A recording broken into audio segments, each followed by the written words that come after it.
오늘 우리가 묵상할 말씀은 누가복음입니다. 누가복음 19장 24절부터 26절, 신약성경 128페이지 전후 제가 읽도록 하겠습니다. 누가복음 19장 24절.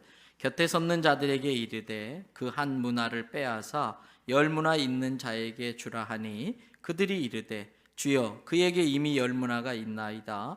주인이 이르되 내가 너희에게 말하노니 무릇 있는 자는 받겠고 없는 자는 그 있는 것도 빼앗기리라. 아멘. 할렐루야. 오늘 또 여러분과 여러분의 가정, 자녀 그리고 하시는 모든 일들마다 하나님의 도우시는 손길이 함께 하시기를 주님의 이름으로 축복합니다. 저는 우리를 대연성결교회 신앙공동체로 이렇게 모아주신 하나님 앞에 감사를 드립니다. 오늘까지 그리고 여기까지 우리를 인도하여 주신 그 하나님을 찬양합니다. 저는 가끔 하나님께서 왜 우리를 이렇게 다양한 사람들을 대연성결교회 신앙공동체로 모아주셨을까 궁금할 때가 있어요. 그리고 하나님은 우리 이 공동체를 통해서 앞으로 어떤 일을 또 어떻게 해나가실까, 지금도 많은 일을 하셨지만 또 앞으로 어떤 일을 하실까, 그게 기대가 되기도 합니다. 여러분, 많은 경우에 우리는 살아가면서 그 순간에는 왜 이렇게 하실까, 왜 이렇게 힘들게 하실까, 왜 이렇게 어렵게 하실까 잘 깨닫지 못해서 의아해할 때가 있습니다. 그러나 시간이 지나면 지날수록 그래서 그렇게 하셨구나, 하나님께서 이러시려고 그때 그렇게 하셨구나라고 깨달아질 때가 많이 있습니다. 그렇다면 지금도 마찬가지예요. 지금 당장은 나에게 주어진 상황과 여건들을 받아들이기 힘든 부분들이 있을 것입니다. 현재의 내 상황이 마음에 들지 않는 분들이 있을 거예요. 내 자신도 내 자신이 싫어지는 경우도 있을 거예요. 그러나 신앙인들입니다, 우리는. 그러므로 모든 걸 신앙의 관점에서 본다고 한다면 나와 관계된 모든 일들은 결코 우연이 아니라 이 세상의 모든 걸 주관하시는 하나님의 주권적 섭리에 의해서 모든 일들이 진행되어져 가고 있는 줄 믿습니다. 모든 일에는 하나님의 뜻과 목적이 분명히 있습니다. 모든 일은 하나님의 선하신 목적과 뜻에 따라 움직여지고 있는 것입니다. 그것이 우리의 믿음입니다. 그것이 우리의 신앙 고백되어야 할 줄로 믿습니다. 그래서 하나님은 우리가 그 믿음으로 모든 것들을 바라볼 때면 우리의 실수조차도 선하게 선용해 주십니다. 심지어 때로는 우리를 힘들게 하는 사람들의 악행과 그 악의까지도 모든 걸 합력하여서 결국은 유익하게 만들어 주실 줄로 믿습니다. 그렇습니다. 하나님은 선하십니다. 하나님은 참 좋으신 하나님이십니다. 그런데 그 하나님이 저와 여러분의 아버지이십니다. 그래서 하나님은 자녀된 우리들에게 항상 좋은 걸 주실 줄로 믿습니다. 사랑하는 대연성결교회 성도 여러분, 그것이 저와 여러분들의 믿음 되시기를 바랍니다. 누가 가장 행복한 사람입니까? 어떤 사람이 인생을 가장 잘 사는 사람입니까? 돈이 많은 사람입니까? 큰 권력을 가지고 사람들을 부리면서 이리 와라 저리 가라 하는 사람입니까? 아닙니다. 신앙적인 관점에서 보면 가장 행복한 사람은 나를 창조하신 하나님을 깨닫고 하나님이 나를 이 세상에 왜 보내셨을까? 그것을 깨닫고 나를 이 세상에 보내신 하나님의 목적을 자기의 비전, 자기의 꿈으로 품고 그 일을 위하여 사는 사람, 그 일을 하며 사는 사람이 가장 잘 사는 사람, 가장 행복한 사람인 줄로 믿습니다. 그러므로 우리는 내가 지금 어떤 상황 속에 있다 할지라도 그 상황조차도 하나님의 주권적 섭리에 맡겨야 됩니다. 그곳에 있게 하셨고 그 일을 하게 하셨고 그 사람들과 함께 하시는 하나님의 깊은 뜻을 깨닫고 그 하나님의 뜻을 이루어 드리기 위하여 내 삶을 살아야 되는 것입니다. 그것이 잘 사는 인생이에요. 그러나 사탄은 우리의 삶이 그렇게 되지 못하도록 우리를 유혹합니다. 우리를 협박합니다. 그러면서 사탄은 우리에게 재미를 위하여 살아라, 재미를 추구하며 살라고 합니다. 그러면서 펀을 주고 기쁨을 빼앗아 갑니다. 여러분, 사탄은 우리에게 편하게 살라고 합니다. 점점 더 편하게, 점점 더 편리하게 그 편리함, 편함을 추구하고 마음속에 평강, 마음속에 평안을 빼앗아갑니다. 사단은 우리에게 우리의 시간과 돈과 은사를 나의 재미와 편리를 위해 쓰라고 유혹해요. 그런데 아십니까? 이미 우리는 경험을 통해 알고 있어요. 재미와 편리는 일시적입니다. 어느 순간 그 재미와 편리는 지루해집니다.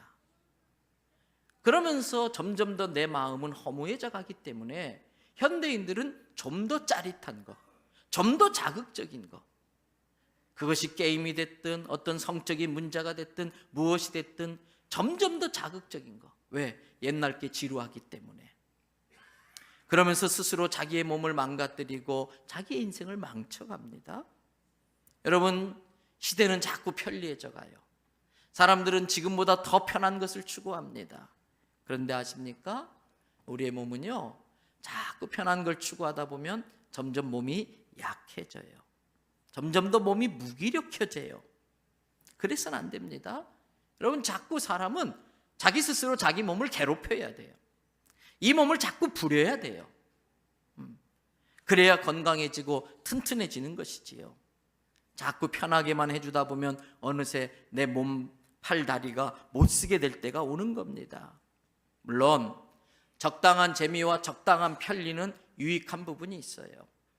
좀 더 의욕적으로 일하게 만드는 그런 중요한 역할도 합니다. 문제는 궁극적인 게 우리의 재미와 편리라면, 내가 최종적으로 추구하는 게 좀 더 재밌고 좀 더 편리하게 사는 것이라고 한다면 우리는 마귀에게 쏟고 사는 거예요. 성도는 재미와 편리가 아니라 기쁨과 평안을 구하며 살아야 할 줄로 믿습니다. 보람과 가치를 추구하며 살아야 됩니다. 성도는 사명을 위하여 헌신해야 하는 것입니다. 그래서 인생의 재미와 편리가 아니라 기쁨과 평안, 보람과 가치, 또 나를 창조하신 하나님의 목적을 깨닫고 그것을 위해서 내 시간과 물질과 은사를 사용할 때에 바로 그런 사람이 가장 잘 사는 사람, 가장 행복한 사람이에요. 그러므로 우리는 무슨 일을 하든지 그 일을 내 일이 아니라 하나님의 일로 만들 줄 알아야 됩니다. 무엇을 하든지 하나님이 내게 맡겨주셨다고 하는 그 믿음과 사명을 가지고 그 일을 하셔야 돼요. 여러분, 영국에 유명한 예배당이 있습니다. 세인트 존이라는 교회입니다. 그 교회가 얼마나 아름답고 큰지 그 교회를 지을 때에 영국 사회에 큰 화제가 됐습니다. 이슈가 됐습니다. 그래서 언론사들이 가서 많은 인터뷰를 하는데 한 신문 기자가 그 성당, 그 세인트 존 교회를 짓는 그런 인부를 찾아가서 인터뷰를 하는데 세 사람을 만났어요. 세 사람에게 똑같은 질문을 했습니다. 그 질문의 내용은 그거예요. 당신은 지금 여기서 무엇을 하고 있습니까? 당신은 지금 여기서 무엇을 하고 있습니까? 여러분, 우리가 대답해 볼까요? 지금?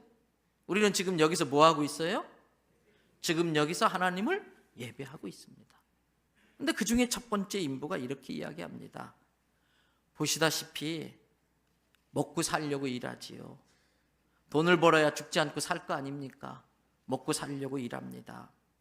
두 번째 사람에게도 똑같은 질문을 했습니다. 예, 제가 할 줄 아는 게 이거밖에 없어서요. 할 줄 아는 게 이거밖에 없어서 어쩔 수 없이 지겹지만 그냥 이 일을 합니다. 근데 세 번째 사람에게 물었어요. 당신은 지금 여기서 무엇을 하고 있습니까? 예, 저는 하나님께 예배드릴 하나님의 집을 짓고 있습니다. 저는 하나님께 예배드릴 하나님의 집을 짓고 있습니다라고 대답하더라는 거예요. 그렇습니다. 지금 내가 무엇을 하든지 그게 죄 짓는 일이 아니라면 하나님께서 그 일을 나에게 맡기셨다고 믿으시기를 바랍니다. 이 세상에 그 누구도 할 일 없는 사람은 없어요. 나이가 많은 연로하신 권사님들, 할머니들도 할 일 없는 사람은 없어요. 반드시 몸이 움직여지지 않으면 입술로, 마음으로라도 손자, 손녀들을 위해서, 자식들을 위해서 기도하는 일을 해야 되는 것입니다. 하나님은 더 이상 이 세상에서 내가 할 일이 없으면 나를 데려가세요. 근데 하나님이 나를 데려가시지 않는다고 하는 것은 나만이 할 수 있는 일이 있기 때문에 그 일 하라고 남겨두시는 줄로 믿습니다. 내가 하는 일이 하나님이 맡겨주신 거룩한 일, 성직이라는 믿음을 가지고 그 일을 위하여 내 시간과 은사와 달란트를 쓸 때에 우리는 행복해질 수 있고 내 존재의 의미를 느낄 수가 있는 거예요. 그래서 감사하고 또 주신 은혜에 대해서 스스로 자족할 줄 아는, 스스로 만족하는, 자족할 줄 아는 삶을 살 수 있게 되는 것입니다. 여러분, 시골 교회당 종을 치면서 종지기로 살다가 삶을 마쳤던, 그래서 아주 소박한 삶을 살았지만은 가장 아름다운 시인, 가장 천진난만한 시인, 인생을 가장 즐겁게 행복하게 살다가 하나님의 부름을 받았다고 사람들이 말하는 시인이 있어요. 여러분들도 잘 알고 참 좋아하는 분인데 천상병이라고 하는 시인이세요. 그분의 시는 대부분이 짧아요. 근데 그 짧은 시가 우리에게 큰 울림을 주는 아름다운 시를 많이 썼어요. 그 중에 많은 사람들이 알고 있고 좋아하는 시 중에 하나가 귀천이라고 하는 시예요. 돌아갈 귀자 하늘천자, 하늘로 돌아가는 주제의 제목을 담고 있는 그 시, 오늘 주보 일면에도 여러분들에게 소개해드리는데 제가 한번 읽어봐 드릴게요. 반주를 한번 넣으면 더 좋을 것 같아. 백반주를. 우리 손은총 자매가 얼마나 성실하고 반주를 잘하는지 시집을 잘 갈 것 같아. 빨리 아멘 해요. 귀천, 나 하늘로 돌아가리라. 새벽빛 와 닿으면 쓰러지는 이슬 더불어 손에 손을 잡고 나 하늘로 돌아가리라. 노을빛 함께 단 둘이서 기슭에서 놀다가 구름 손짓하면은 나 하늘로 돌아가리라. 아름다운 이 세상 소풍 끝내는 날 가서 아름다웠다고 말하리라. 우리도 다 하늘나라로 돌아갈 때가 있어요. 많은 사람들은 자기의 삶이 이 세상의 주도권을 쥐고 살아가는 중심에 있을 수는 없습니다. 많은 사람들의 삶의 모습은 세상 변방, 기슭에 머물다가 갈 수도 있어요. 그러면서 그 삶의 모습은 햇볕, 태양이 떠올라서 새벽빛이 쬐어지면 어느새 없어지는 아침 이슬 같은 삶과 같은 삶을 살기도 하지요. 그러나 아름다운 노을빛과 어울려 놀다가 주님 부르시면, 시인은 그것을 구름이 손짓하면 그렇게 표현했지요. 그때가 되면 우리는 다 하늘나라로 가야 할 때가 있습니다. 옵니다. 그러면 우리는 우리의 대장 대신 우리에게 사명을 맡겨주신 예수님 앞에 서서 우리의 인생 보고서를 올려드려야 될 거예요. 그때 우리도 때론 힘들고 때론 고달프고 때로는 외로울 때가 있었지만 그래도 내 인생 참 행복한 소풍이었다고, 그래도 내 인생 참 아름다웠다고 주님에게 보고할 수 있는 삶을 살아야 할 줄로 믿습니다. 그러한 인생 보고서를 주께 올리려면 나를 이 땅에 보내신 하나님의 뜻을 알고 그 뜻을 완수하고 갈 수 있어야 돼요. 우리가 주님 앞에 서면 주님은 우리에게 물으실 거예요. 너 저 세상에서 뭐 하다 왔니? 너 이 세상에서 뭐 하다 왔니? 라고 물으시면 우리는 대답할 것이 있어야 돼요. 예수님은 십자가에서 자기의 삶을, 사명을 완수하셨어요. 저와 여러분의 죄, 온 인류의 죄를 용서받게 하려고 죄값을 지불할 필요가 없는 그 깨끗한 생명으로 우리의 죄값을 대신 지불해 주심으로 우리를 구원하셔야 한다고 하는 그 사명을 저 십자가에서 완수하고 하늘나라로 가셨어요. 그때 예수님이 하신 말씀이 요한복음 19장 29절 30절에 나와 있습니다. 우리 같이 한번 읽어보겠습니다. 거기 신포도주가 가득히 담긴 그릇이 있는지라 사람들이 신포도주를 적신 해면을 우슬초에 매어 예수의 입에 대니 예수께서 신포도주를 받으신 후에 이르시되 다 이루었다 하시고 머리를 숙이니 영혼이 떠나가시니라. 예수님 이 세상에서의 마지막 순간에 하신 말씀이 뭐였어요? 다 이루었다. 다 이루었다. 얼마나 멋진 말이에요. 얼마나 멋진 말이에요. 학생이 어려운 숙제를 힘들게 풀고 나서 맨 마지막에 어떻게 하냐? 다 풀었다. 다 했다. 똑같아. 우리가 주님 앞에 섰을 때에 우리도 예수님처럼 주님, 힘들고 어려운 시간이 있었지만, 포기하고 주저앉고 싶은 시간이 있었지만 주님의 은혜로 그때그때마다 고비고비 넘겨 이 자리에 왔어요. 제가 살았던 인생의 보고서입니다. 주님 다 풀었습니다 라고 드릴 수 있어야 돼요.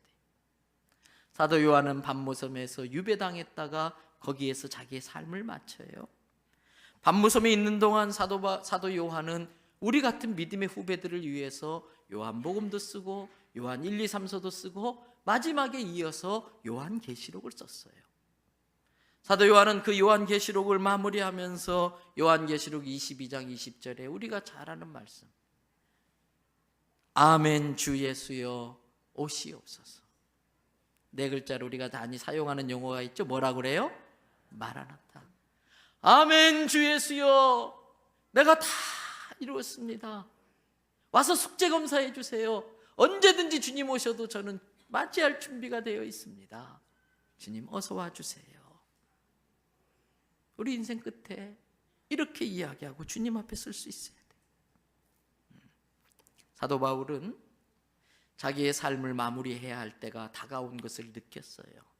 그래서 사도 바울은 자기 믿음의 아들처럼 생각하는 그 디모데에게 디모데후서 4장 6절부터 8절에 유언과도 같은 말을 남기고 갑니다. 전제와 같이, 즉 하나님 앞에 드려지는 제물처럼 내가 벌써 내 인생의 모든 걸 다 쏟아 부었다. 나의 떠날 시간이 서서히 다가오고 있구나. 지금까지 나는 선한 싸움을 싸우고 나의 달려갈 길을 마치고 믿음을 지켰으니. 여러분, 이 세상에 사는 것은 전쟁이에요. 세상은 전쟁터예요. 싸우지 않을 수 없어요. 그런데 싸움에는 몇 종류가 있습니다. 의미 없는 싸움이 있고요, 악한 싸움이 있고요, 선한 싸움이 있어요. 이왕 우리가 이 세상에 싸움을 할 때에 우리는 영적 전쟁, 선한 싸움 싸우다가 승리하며 가시기를 바랍니다.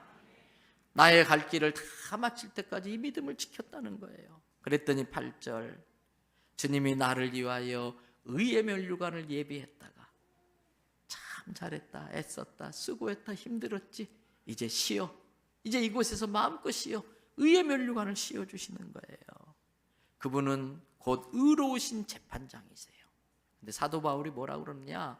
내게만 아니라 디모데야 너에게도, 그리고 디모데서를 읽으면서 천국의 소망을 가지고 맡겨주신 사명을 위하여 주님만 바라보며 사모하며 살았던 모든 자에게도 똑같이 의의 면류관 씌워주는 줄로 믿습니다.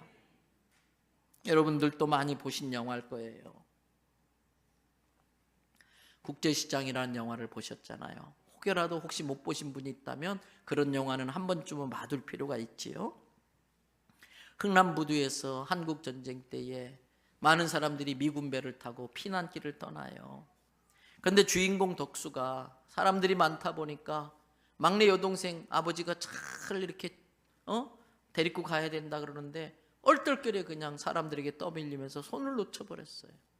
동생을 잃어버렸어요. 막 배에 올라타려고 하다가 아버지가, 야, 막내는, 놓쳐버린 걸 그때 한 아버지는 다시 돌아가요. 그러면서 덕수에게 한마디 남겨요. 잘 들어라. 내가 곧 따라간다. 너 장남이다. 가족들 잘 지켜라. 내 걱정 말고 가족들 잘 지켜라. 가족들 부탁한다. 그 말하고 돌아가요. 이제 어느덧 노인이 된 덕수가 명절날 손자 손녀들까지 모여서 왁작지껄 떠들고 시끄러운 그때에 혼자 슬그머니 빠져나와서 방에 들어가 아버지의 사진을 보면서 이렇게 이야기를 해요. 여러분, 그 장면을 한번 보시겠습니다.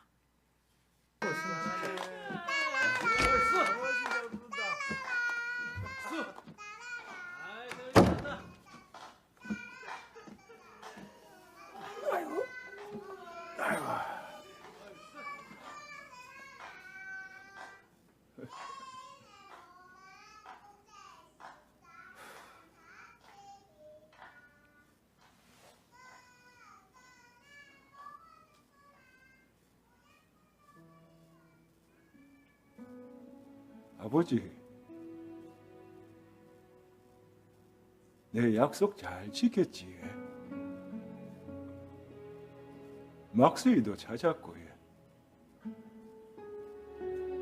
이만하면 내 잘 살았지?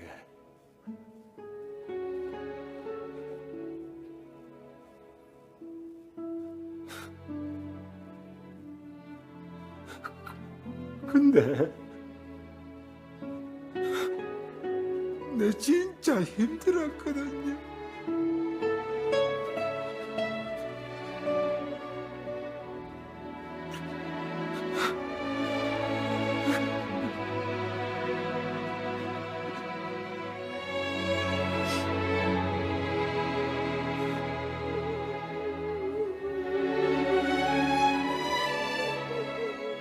울지 말라고, 독수야.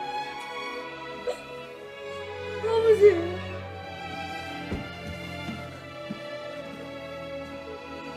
그래. 네 얼마나 세게 고생했는지 다 안다. 내가 너한테 영 고맙다. 내 못한 거 네가 잘 해줘서 진짜 고맙다.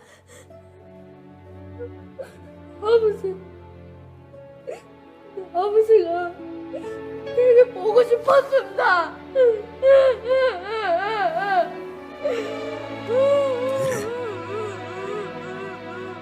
나도 네가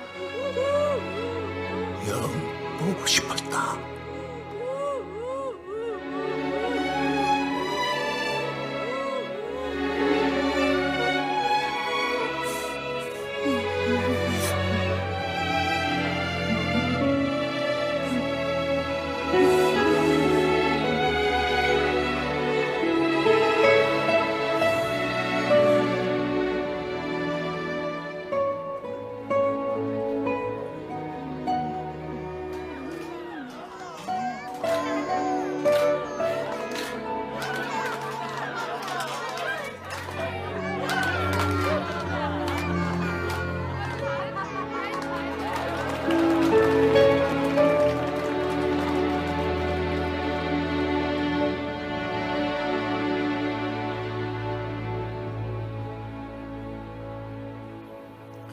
여러분, 이 영화의 마지막 장면이 어쩌면 우리가 생각한 것보다 훨씬 더 빠른 시간 안에 주님 앞에 섰을 때의 우리의 모습은 아닐까.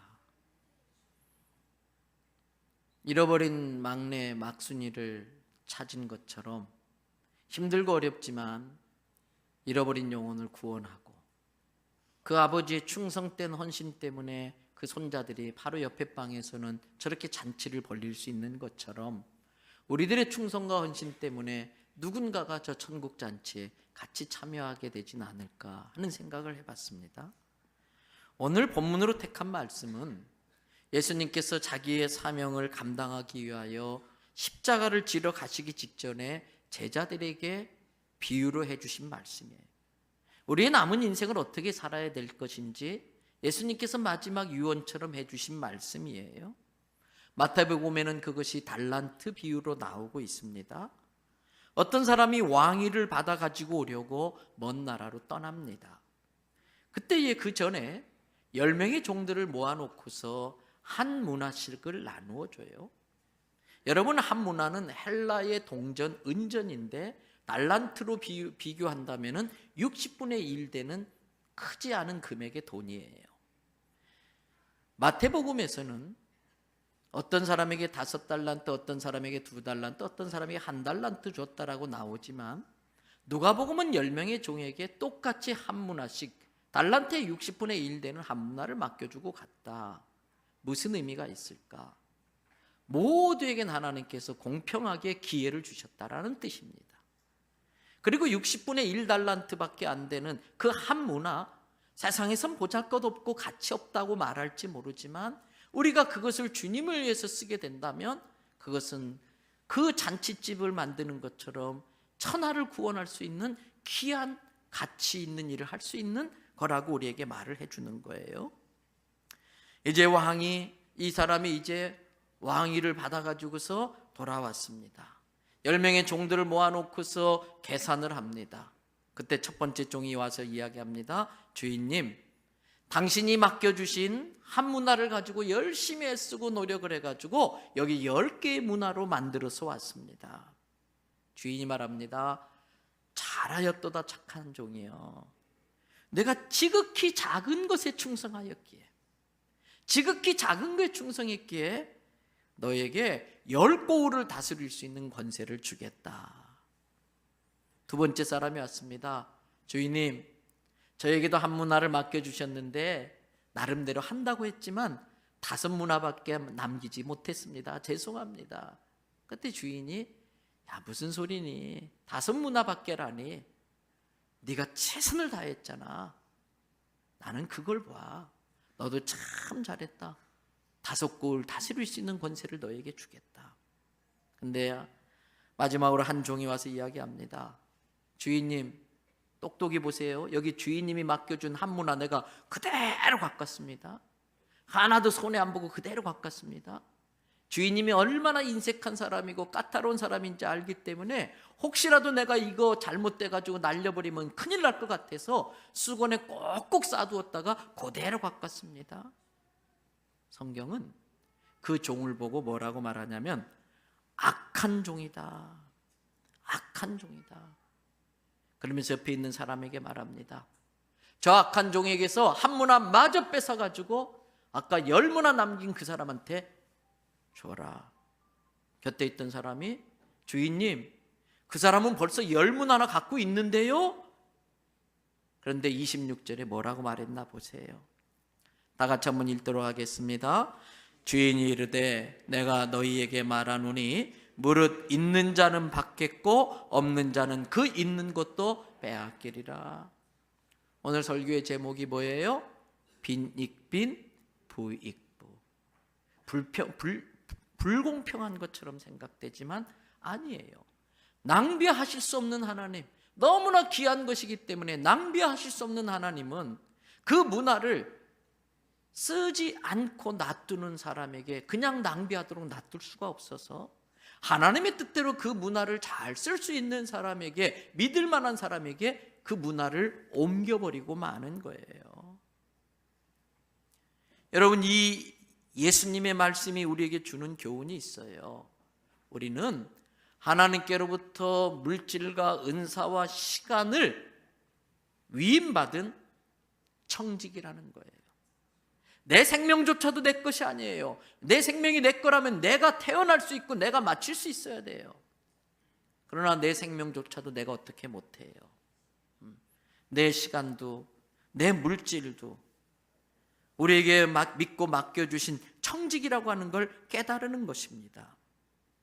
그 한 문화가 세상적 관점에서 볼 때는 참 시시하고 별 볼 일 없어 보일 수 있습니다만은 그 작은 것도 귀하게 여기고 소중히 여기면서 작은 것에 감사하고 자족할 줄 알고 그것을 사명을 위해 쓴다면 주님은 그것으로서 우리를 기꺼이 받아주시고 칭찬해 주시는 거예요. 히브리서 9장 27절에 한 번 죽는 것은 모든 사람에게 정해진 것이다. 근데 죽는 것으로 끝나는 것이 아니다. 죽은 후에는 반드시 뭐가 있다? 하나님의 심판이 있다. 여러분, 하나님이 우리에게 요구하시는 것은 베스트이지 퍼스트가 아니에요.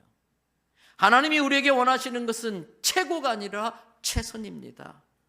설령 그 한 문화를 가지고 이익을 남기지 못하고 까먹었다 할지라도 최선을 다하다가 그렇게 했다면 하나님은 또 칭찬하시고 다시 한 번 더 해봐라.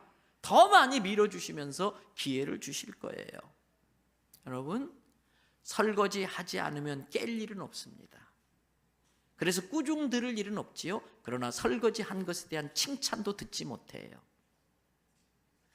설거지 하다가 그릇을 깬다 할지라도 어머니를 도와주기 위하여 그렇게 설거지 하려고 했다면 그릇 깨도 얘 안 다쳤니? 고맙다. 다음에 더 조심해라. 그러면서 이거 가서 맛있는 거 먹고 사 먹고 와라. 용돈까지 주시는 게 부모님의 마음이에요. 여러분, 혹시라도 우리들의 마음속에 설거지 깨면 내가 꾸지람 들으면 어떡하나 이런 마음으로 주께서 맡겨주신 사명으로부터 뒤로 물러나는 일이 없기를 바랍니다. 최선을 다했다면 일하다가 문화를 잃어버린 것보다 더 나쁜 것은 수건에 쌓아두는 거예요. 그것을 성경은 악한 것이라고 이야기를 합니다. 사랑하는 대연성결교회 성도 여러분, 사명을 위하여 쓰라고 주신 문화를 수건에 쌓아두므로 말미암아 주님으로부터 악한 종이라는 소리를 듣지 않으시기를 바랍니다. 이제 말씀을 마무리하고자 합니다. 길어야 100년 사는 짧은 인생이지만 이 인생을 어떻게 살았느냐에 따라서 죽음 이후의 영원한 세계의 삶이 결정되어져요. 때문에 영혼에 비하면 우리의 인생은 모래알처럼 작은 것일 수 있지만 그 중요성을 따진다면 그 무게는 천만금보다 더 무거운 게 우리의 인생이에요. 때문에 인생을 함부로 막 살면 안 됩니다. 낭비해서는 안 됩니다. 재미와 또 쾌락에 빠져서 점점 더 편한 것만 추구하다가 녹슬어서 못 쓰게 되어지면 안 되는 것입니다. 영혼에 비하면 한 점보다도 더 작은 이 세상의 삶이라 할지라도 이 세상에서 삶은 하나님이 우리에게 천국을 선택하라고 주신 기회인 것입니다. 본문 26절의 말씀, 무릇 있는 자는 받겠고 없는 자는 그 있는 것도 빼앗기리라, 이 말씀을 교부 크리소스톰은 샘물에 비유해서 이렇게 말을 해요. 샘에서 물을 계속해서 퍼낼 때 그 샘은 오히려 물이 더 맑아지고 더 많은 물이 솟구쳐 나옵니다. 그러나 물을 퍼내지 않고 그대로 두면 쏟는 물은 곧 멈춰버리고 맙니다. 영적인 선물과 교훈과 은혜도 이와 마찬가지입니다. 자꾸 퍼쓰면 점점 더 맑은 물, 점점 더 많은 물이 나오지만 그거 아낀다 아니면은 그냥 놔두면은 더 이상 물이 솟아나지 않는다는 거예요. 예수님께서 맡기신 한 문화로 충성을 다하면 예수님은 더 큰 일과 더 큰 풍성함으로 우리를 채워 주실 것입니다. 사명에 헌신하면 감당할 은사를 주시고요, 주신 은사를 깨닫고 그 은사를 가지고 헌신하면 더 큰 은사를 주셔서 더 큰 사명 감당하게 하므로 무릇 있는 자는 더 받아서 점점 더 풍성하게 될 거예요. 그러나 그 문화를 수건에 싸서 땅에 묻어두면 낭비가 없으신 하나님은 그게 아깝기 때문에 하나님의 뜻대로 그걸 잘 쓸 수 있는 사람에게 넘겨주고 마는 것입니다. 사랑하는 대연성결교회 성도 여러분, 2019년 각자마다 하나님의 부르심이 있어요. 그 부르심에 순종하시기 바랍니다.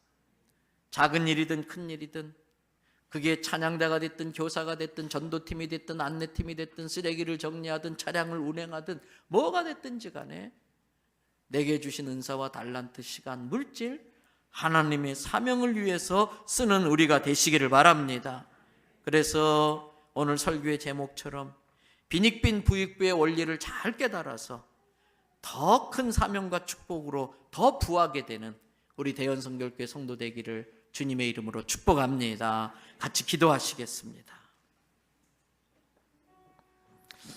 아까 그 영상에서 아버지가 덕수의 뺨을 두 손으로 싹 감싸주면서 눈물을 씻겨주는 걸 보게 돼요.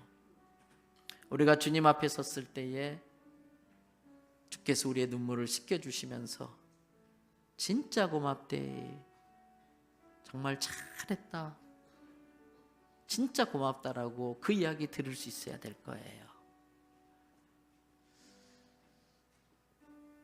주님의 부르심 그 자리, 주님 내가 여기 있습니다. 부족하지만 저를 써주세요.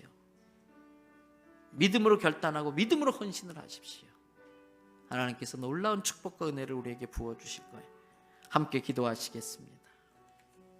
은혜로우신 아버지 하나님, 아버지 하나님,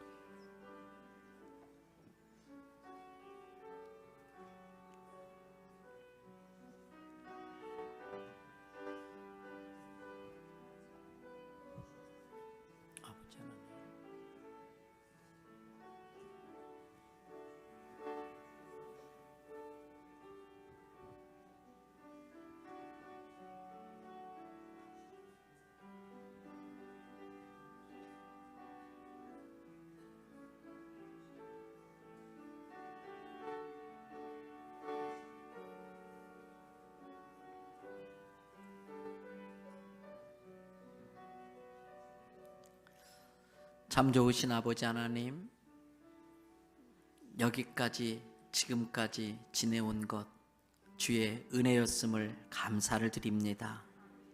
부족한 저희들이지만 믿고 맡겨주신 그 일에 우리가 헌신할 때에 이 땅에 사는 동안 나만이 이룰 수 있는 그 하나님의 뜻을 이루어 드릴 수 있게 해주신 것 감사를 드립니다.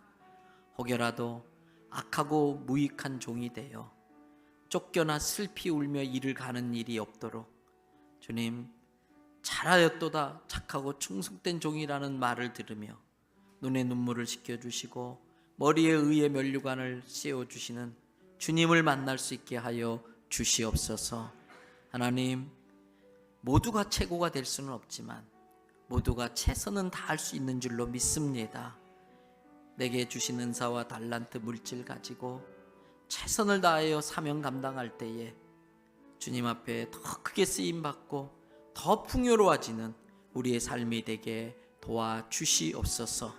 주께 받은 은혜와 사랑 갚을 길이 없습니다마는 주께서 주신 물질 중에 10분의 1을 떼어서 하나만 드리지만 나머지 9개도 주님의 뜻이 것이기에 주님의 뜻대로 쓰겠다고 하는 성청지기의 마음으로 10의 1조를 올립니다. 10의 1조를 드리는 손길들마다 창고에 쌓을 곳이 없을 정도로 주체할 수 없는 복이 넘쳐나게 하여 주시옵소서. 흘러 넘쳐가는 것, 넘쳐 흘러가는 것 억지로 움켜쥐려고 하지 말게 하시고 흘려보내고 많이 베풀고 나누어서 축복의 통로되게 하여 주시옵소서. 마귀에게 쏘가 재미와 편리를 쫓아가지 않게 하여 주시고 기쁨과 또 평안을 또 보람과 가치와 사명을 쫓아가는 우리 되게 하여 주시옵소서.